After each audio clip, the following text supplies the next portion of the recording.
বিএনপির পরিণতি শেখ হাসিনার চেয়ে আরো ভয়াবহ হবে। রড নিয়ে আসছে, চাপাতি নিয়ে আসছে, আমাদের কাছে ভিডিও পর্যন্ত আছে। বিএনপির ওই সন্ত্রাসীরা রড চাপাতি দিয়ে আমাদের গাড়িতে মারছে, ভিডিও আছে, আমরা আপনাদেরকে ভিডিওগুলো দিব।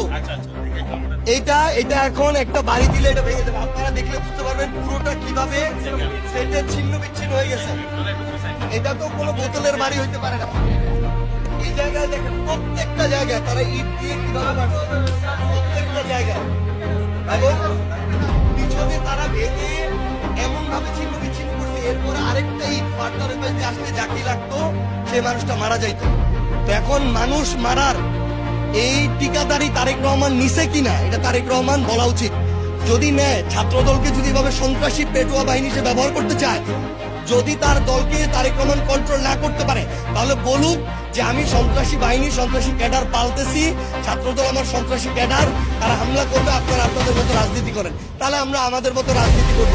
কিন্তু এইভাবে উপরে উপরে ভালোর ভান ধরে ভিতরে ভিতরে এই ধরনের ছাত্রলীগ যেভাবে বেপরোয়া ছিল, সন্ত্রাসী বাহিনী ছিল, একইভাবে ছাত্রদলকে তারেক রহমান পরিচালনা করতেছে। এবং তারেক রহমানের এখানে গ্রিন সিগন্যাল ছাড়া, স্থানীয় বিএনপির গ্রিন সিগন্যাল ছাড়া ওই বিএনপি যুবদল, ছাত্রদলের যারা নেতৃবৃন্দ, তারা কোনোদিন এই হামলাটা করতে পারতো না। যারা নেতা কর্মী সন্ত্রাসীরা আছে, কেউ হামলা করতে পারতো না। আমরা ওই প্রোগ্রাম শেষ করে 5 মাইল বাজারের ওখানে দুপুরে খাওয়ার জায়গা ছিল, ওইখানে গেছি, রড নিয়ে আসছে, চাপাতি নিয়ে আসছে, আমাদের কাছে ভিডিও পর্যন্ত আছে। বিএনপির ওই সন্ত্রাসীরা রড চাপাতি দিয়ে আমাদের গাড়িতে মারছে।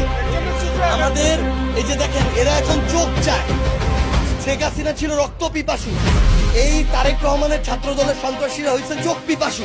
একটার চোখ হবিগঞ্জে তুলে নিছে, আরেকটার চোখ তুলে নেওয়ার জন্য এই যে এখানে চোখ দিয়ে চোখে বাড়ি মারছে।